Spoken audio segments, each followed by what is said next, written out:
Hey, it's Cisco the fire escape guy. Is this fire escape safe? One of the things that we have on a lot of diamond plate fire escapes is deterioration.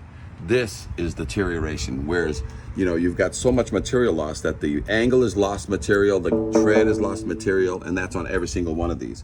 But another huge indicator that things are bad is look at all the rust on the ground here. This is all just material falling to the ground by itself off a diamond plate fire escape.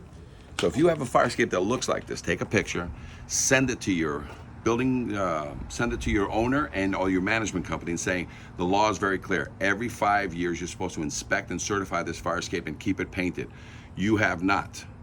If they ignore you, then you send it to the fire or the building department and they'll help you with the situation, okay? Otherwise, you can always send the picture to us and we'll help you get the matter resolved. But again, is this fire escape safe? No.